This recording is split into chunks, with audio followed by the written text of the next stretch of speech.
जय श्री सीताराम भक्तों, स्वागत है आपका हमारा YouTube चैनल ब्रह्मेश्वर महादेव ज्ञान दर्पण में। भक्तजनों, आज हम जो है आपको पौष मास के कृष्ण पक्ष में जो गणेश चतुर्थी का जो व्रत आता है उसकी कथा हम सुनाने वाले हैं। भक्तजनों, यदि आप हमारे चैनल पर नए हैं तो इसको सब्सक्राइब कर लीजिएगा। वीडियो आपको अच्छी लगे तो इसको लाइक कीजिए, ज्यादा से ज्यादा लोगों तक शेयर कीजिएगा। भक्तजनों, जो कृष्ण पक्ष गणेश चतुर्थी का व्रत है उसकी कथा जो है इस प्रकार से है।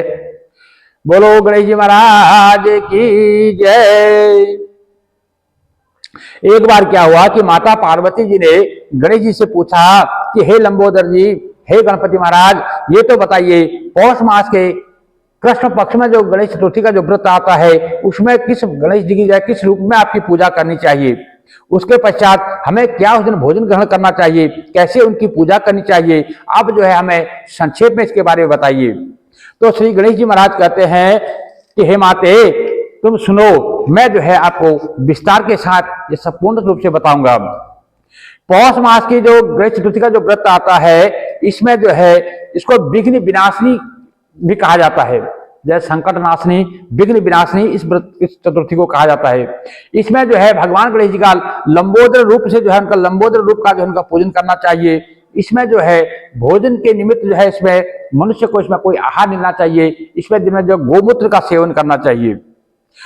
तो और व्रत जो है व्रत को चाहिए कि जैसे हर गणेश चतुर्थी का जो है व्रत पूजन इत्यादि करते हैं उसी प्रकार से संकल्प पूर्वक जो है भगवान गणेश जी की स्थापना करके उनका पूजन करना चाहिए। और जो है उसके पश्चात जब पारना का समय हो जो है ब्राह्मण को भोजन कराने के पश्चात ही जो है इसको व्रत को जो है खोलना चाहिए। और दिन भर जो है शांत भाव से रह करके सात्विक विचार में मन न रखे, निराहार रह करके व्रत करे। दिन में कोई भी कुविचार जो है मन में ना आवे, मन में किसी प्रकार से कोई ऐसा भाव ना आए, इसलिए जो है दिन में जो है भगवान का नाम जपता रहे। और इसमें जो खास जो इसका नियम है वो है संयम से रहे, दिन में जो है सोना नहीं है। चतुर्थी के व्रत में एक खास नियम होता है, उसका किसी व्रत में जो है दिन में सोना नहीं चाहिए। और ब्रह्मचर्य का पालन करे, संयमित रहे, किसी के जो है मन से, वाणी से, कर्म से कोई भी ऐसा कार्य न करे जो किसी को जो है हानि पहुंचाता हो। तो रात्रि के समय जो है जब भगवान गणेश जी का जब पूजन करे, पूजन के पश्चात ब्राह्मण को भोजन कराए और उसके बाद जो है उस दिन जो है दुग्ध निर्मित यानी दूध से बनी हुई खीर से जो है खीर में शुद्ध घी मिला करके गणपति जी को जो है उस दिन हवन करना चाहिए। जो है खीर और शुद्ध गाय का घी हो और शुद्ध गाय का दूध का खीर जो बनी हुई हो उससे जो है हवन यदि कोई करता है तो उससे जो है भगवान गणेश जी जो प्रसन्न होते हैं, उसको जो है बड़े बड़े राजा भी जो है उसके आगे नतमस्तक हो जाते हैं। इस संबंध में जो है भगवान गणेश जी जो है माता पार्वती को कथा सुनाते हैं। क्या कहते हैं कि एक बार रावण ने जो है सभी देवताओं को जीत करके वो अपने मद में जो है अंधा हो गया था, वो आपको जो अहंकार आ गया था और वो जो है अपने मदान्ध होकर के अहंकार में बैठ करके संध्या कर रहे थे। तो उसी समय जो है जो वानर राज बाली थे उन्होंने पीछे से जाकर उसको पकड़ लिया और बलशाली बाली रावण को जो है अपनी कांख में दबाए हुए आकाश मार्ग के द्वारा किष्किंधा नगरी में ले आया। उन्हें जो है अपने बगल में दाबा बाली ने और उसको जो है अपने किष्किंधा नगरी में ले आए और बंदी रावण को अपने पुत्र जो अंगद उनके छोटे से पुत्र थे उनको खिलौने के रूप में खेलने के लिए दे दिया। तो रावण के गले में रस्सी बांध करके अंगद ने से जो है पूरे नगर में जो है घुमाना शुरू कर दिया। विश्व विजयी रावण की ऐसी दुर्गति देख करके सभी जो है लंकावासी जो थे वो जो है नहीं रावण की दुर्गति को देख करके जो किष्किंधा नगर के जो लोग थे उन्होंने जो है काफी व्यंग्य भर कहने लगे कि देखो विश्व विजेता रावण को जो है आज राजकुमार जो है सड़कों पर घुमा रहा है। तो इस प्रकार से जो किष्किंधा के लोग जो थे वो हंसने लगे, उस रावण को जो है हंसने लगे। नगर वासियों के व्यंग्य से रावण बहुत ही लज्जा का अनुभव करने लग करके सांसें लेने लगा। उसका घमंड चूर चूर हो गया था। उसने अपने नाना पुलस्त मुनि का जो है स्मरण किया और अपने नाते की करुण पुकार को में से मुनि को जो है आश्चर्य हुआ कि इतने मेरे बलशाली जो है नाती को ऐसी दशा किसने और क्यों की। अत्यंत गर्व से करने से देव दानव, मनुष्य आदि सभी का पतन अवश्यंभावी हो जाता है। रावण के समीप आकर मुनि ने पूछा कि तुमने मुझे क्यों याद किया? क्योंकि जब भगवान कहते हैं, गणेश जी कह रहे हैं कि हे माते, जब मनुष्य को जो गर्व आ जाता है, नहीं जब घमंड आ जाता है, तो उसमें चाहे देव, दानव, मनुष्य आदि सभी का जो है पतन, चाहे वो देवता ही क्यों ना हो, उसका भी पतन हो जाता है। तो इस प्रकार से उन्होंने जो है पुलस्त्य ऋषि ने जब आकर के उनसे पूछा, तो रावण ने कहा कि हे नाना जी, देवताओं को जीतने के कारण मेरे को जो है अहंकार आ गया था, और इस अहंकार के कारण मेरी ये दुर्गति हुई है।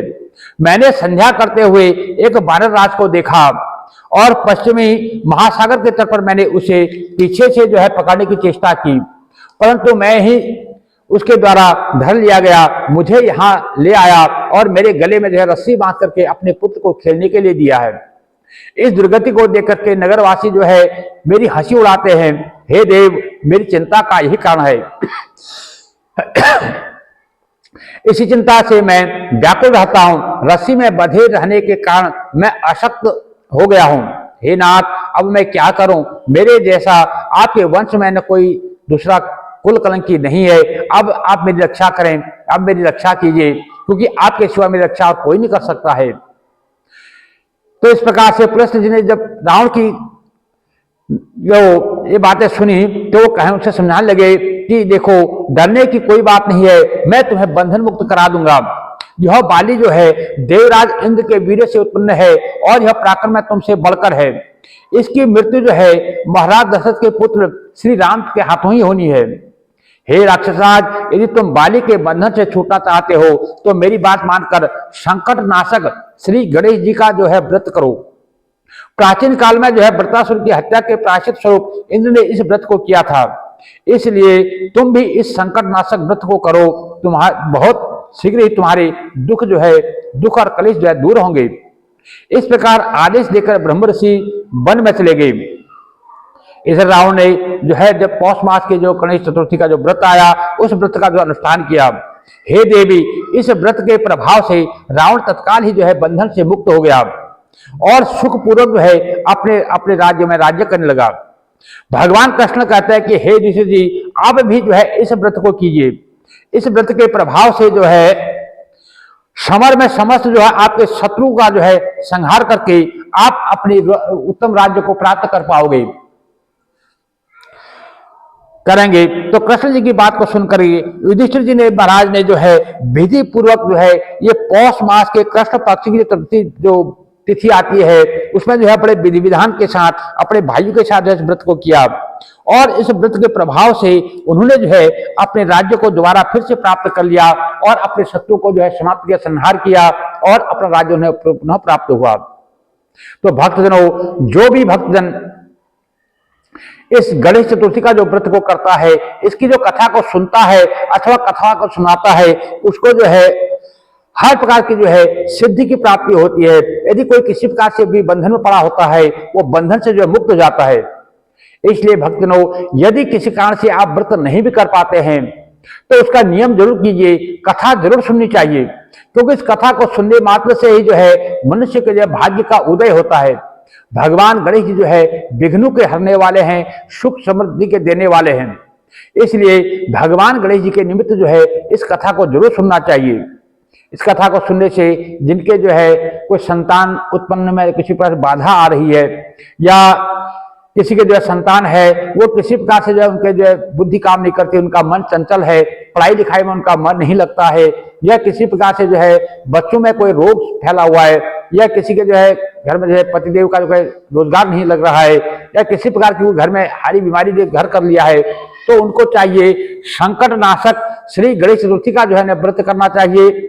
और इस व्रत को करके भगवान गणेश जी का पूजन करके भगवान गणेश जी का जो है उनको खीर और मोदक का भोग लगाना चाहिए, और इस प्रकार से जो है संकटों को जो है नाश करने वाले भगवान गणेश जी का पूजन करने से मनुष्य की सारी कामनाएं पूर्ण होती है। भक्तजनों, यदि आप हमारे चैनल पर नए हैं तो अभी तक आपने हम चैनल को सब्सक्राइब कर लीजिएगा। वीडियो आपको अच्छी लगे तो इसको लाइक कीजिए, ज्यादा से ज्यादा लोगों तक शेयर कीजिएगा। भक्तजनों, इन कथाओं को जितना सुनते हैं और आगे जितना लोगों को सुनाते हैं, उसका उतना ही ज्यादा फल आपको प्राप्त होता है। इसलिए भक्तजनों, क्या पता किसके भाग्य किसके कहने से, किसके द्वारा किसके भाग्य खुल जाएं, इसको कोई नहीं जानता। इसलिए भक्तजनों इस कथाओं को जो है ज्यादा से ज्यादा शेयर किया कीजिएगा, अपने प्रियजन है, अपने बंधु बांधव को भेजिए ताकि उनको भी इसका लाभ मिल सके। भक्तजनों भगवान गणेश जी जो है आपको जो है अपना शुभ आशीर्वाद प्रदान करें। जय जय श्री सीताराम। भक्तजनों यदि कथा आपको अच्छी लगती है तो इसको लाइक कीजिएगा, कम से कम जो है कमेंट में जय श्री गणेश जरूर लिखिएगा।